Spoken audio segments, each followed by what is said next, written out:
Good afternoon and welcome to our live coverage of the NASA SpaceX Crew 9 mission as it returns to Earth. Dragon Freedom departed the International Space Station at 1:05 a.m. Eastern. That was 10:05 p.m. Pacific time on March 17th for those of us here in California. On board Crew 9 are NASA astronauts Nick Hague, Sunny Williams, Butch Wilmore, and Roscosmos cosmonaut Alexander Gorbanov, and they are now on their way to the targeted splashdown site off the coast of Tallahassee, Florida. My name is Kate Tice, Senior Quality Systems Engineering Manager here at SpaceX, and joining me today from NASA Communications is Sandra Jones. Thanks, Kate. It's always such a pleasure to be here. Upon departing the International Space Station, Dragon underwent a sequence of departure burns. The crew then had a rest period and has since kicked off preparations for re-entry, including a short flight on board Dragon to the International Space Station in September. Both veterans of long-duration station missions, both Williams and Wilmore, conducted spacewalks during their 9 months in space.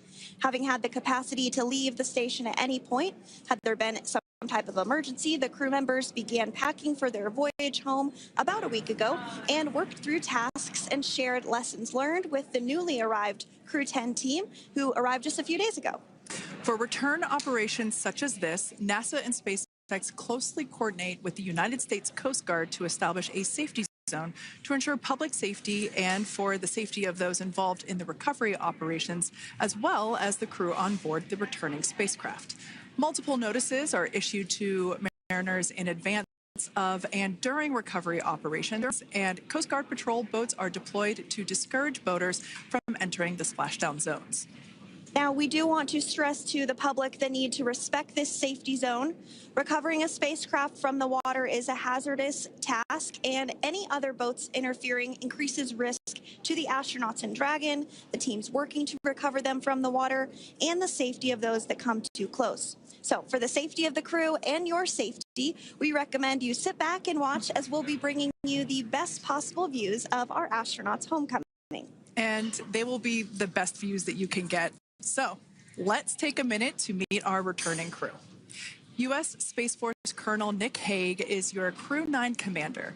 He was selected by NASA as an astronaut in 2013. This was his second spaceflight to the International Space Station and third launch overall. He spent 171 days in space with Crew 9 and has a career total of 374 days in space. During his mission, he completed a spacewalk with astronaut Sunny Williams. That was his fourth spacewalk, earning him a career total of 25 hours, 56 minutes of spacewalking time.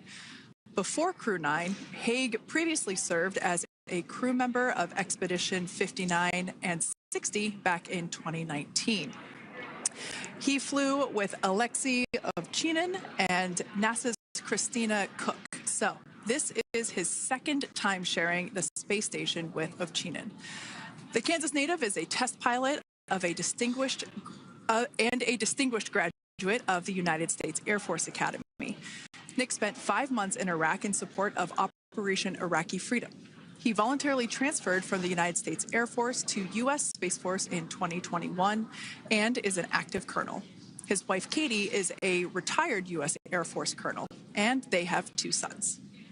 NASA astronaut Sunny Williams is a mission specialist for Crew 9. This was her third visit to the space station. She originally launched aboard Boeing Starliner spacecraft and arrived at the space station on June 6th. And it looks like we are beginning to get some views inside the spacecraft, overlooking the shoulders of the crew on board Dragon. We'll continue to bring you those views throughout the day and views throughout splashdown this afternoon rather. But to jump back into a little bit more about Sunny, she became an Expedition 71-72 crew member, and she logged 286 days in space on this mission, but she actually has a total of 608 days in space, the second most time in space by a U.S. astronaut. Former NASA astronaut Peggy Whitson ranks first for the U.S. with 675 days in space. She conducted 2 spacewalks and has completed 9 over the course of her career.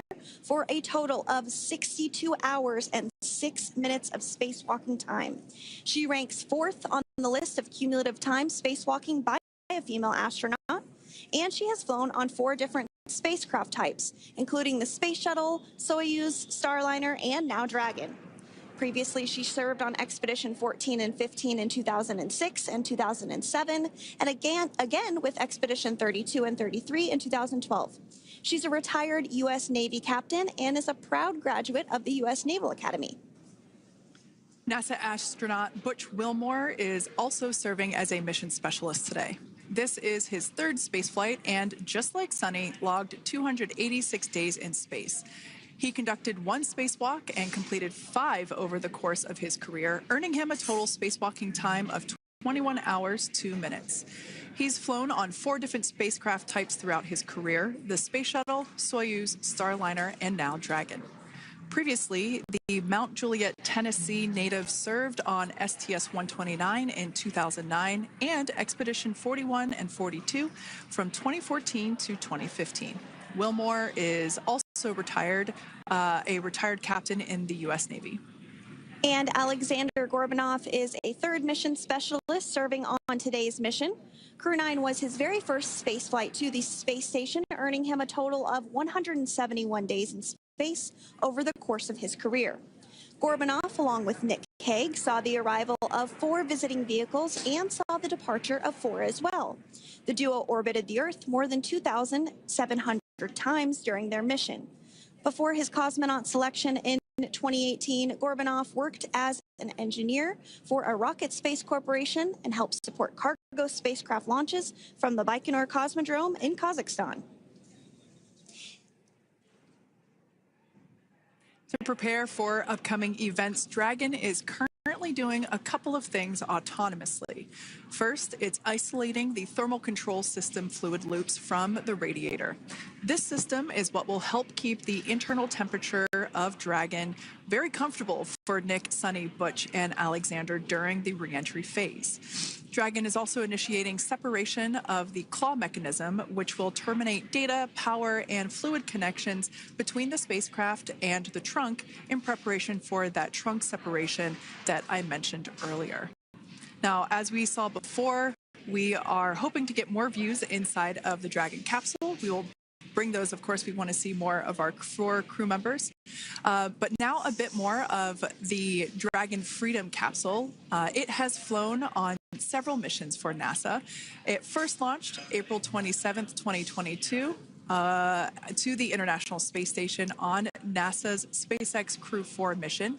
It was subsequently used for 2 private spaceflight missions to the space station for Axiom Space, Axiom Mission 2 in May 2023, and Axiom Mission 3 in January of 2024. And of course, Crew 9 launched last year is September 28th. So yeah, a little bit about the Dragon Freedom capsule. Here, a view that we have once again between the shoulders of Commander Nick Hague, who is on the left-hand side of your screen there, and Mission Specialist Alexander Gorbanov there on the right. That's right, Kate. And the next major milestone that we're looking ahead towards this afternoon is claw separation. We're targeting that claw separation at 2:05 p.m. Pacific time this afternoon, so less than 10 minutes from now. Continuing to get some views inside Dragon Freedom. To the far left there is NASA astronaut Butch Wilmore, and as you can see, the crew is suited up in their spacesuits. They are suited up in what we call dynamic phases of flight. So when they launch, when they dock, when they undock, when they return back for splashdown. We might hear some call outs on the loops about putting their visors down. That will happen just prior to deorbit burn. And you'll hear us pause when some of those communications happen. That's because we want to make sure that we are relaying the best information to you all, and so that you hear it as well. So if you do hear us pause, that is what we're doing. You also see they have their on there, and I know the gloves are pretty unique on the Dragon spacesuits, right? They're custom created? Yes. The spacesuit overall is custom fit for each astronaut. These gloves enable usage of the touchscreen panels that they have in front of them. We can't see it from this view, but that view we saw earlier between Alexander Gorbanov and Nick Hague, that is a touchscreen. It allows the crew to monitor everything that Dragon is doing, along with those tablets that they have there on their legs. So yeah, the spacesuit itself is intended to act as a mini spaceship, if you will, as once the visors are closed, it is able to maintain a pressure in the unlikely event of a depressurization event for Dragon. So there we can see those screens I was talking about. So there in the center, we've got the location tracker, as well as on the left-hand side, it's mapping out the operations that Dragon is executing. The crew has to remain well informed of all these things that Dragon is doing autonomously. That basically means that Dragon is flying itself. The crew has the ability to gain control of the capsule if necessary, but the capsule is essentially going to bring itself home. But of course, in order to be familiar with Freedom, SpaceX, deorbit sequence start in 5 minutes.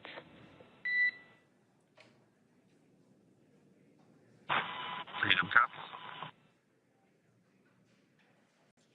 And so we did hear that call out for the deorbit sequence start to begin here in 5 minutes. That call from the ground came from the core, or Crew Operations Resource Engineer here in Hawthorne, Mission Control just behind us, and that went up to Commander Nick Hague. He's going to be doing the majority of the communications during the flight downhill today through splashdown, and they'll be communicating with the core all along the way.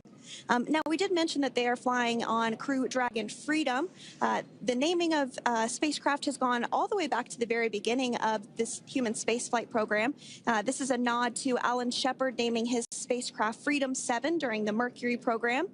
And so the crew that first flew up on Freedom a few years ago had the opportunity to name this Dragon, and they named it Freedom. That was Crew 4 that was the first flyers on this spacecraft. It's also flown for Axiom Mission 2 and 3, and then, of course, today for Crew 9 as well. Yeah, actually, fun fact about this particular capsule, of those 4 missions that Sandra just mentioned, we have seen daytime splashdowns for 2 of those. Today will mark the third of the third daytime splashdown. So there's something lucky about this particular capsule that gets daytime splashdowns. Nighttime is great because we can see even more clearly the capsule streaking through, but I personally love the daylight views because we really get even better views of the recovery team operations during that phase of the mission. Yes, absolutely. And if you follow along with our missions, you'll know that sometimes weather is a watch item when it comes to undocking and splashdown. We do splashdown in the water, so we want to ensure that parameters like wave heights and wind speeds and precipitation, lightning, all of that is looking good for the crew and the safety of those recovery personnel. And today the weather is just pristine. We got off of space station on the very first attempt. So I'm joking around and saying that it was because it was St. Patrick's Day and we got really lucky with the weather. I wouldn't disagree with that. Speaking of weather, we will be hearing from core probably around 2:20-ish. Typically, before we enter the period of loss of signal, or LOS, we will hear an entry briefing from the core, the Crew Operations Resource Engineer, and they will deliver important information like updated anticipated splashdown and loss of signal times to the crew, as well as the wave height and wind speed. So we'll be standing by to listen in on those. Like I said, that will happen shortly after, typically after trunk separation. I can't quite remember if it's before or after deorbit burn. It must be before. But in any case, we'll be hearing all of that coming from. And now inside Dragon, you see Butch Wilmore on the far left. In the center of your screen, Alexander Gorbanov. Nick Hague on the far right.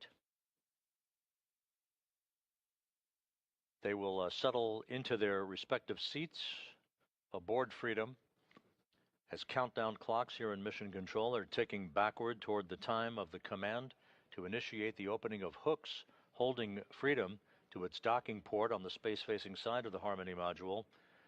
That command to be 1:05 a.m. Eastern. SpaceX copies on hatch closure. We'll send a command momentarily to transition the state machine to hatch closed. You can reference your hatch closed event details for a few actions, and then complete suit donning per procedure 4.010.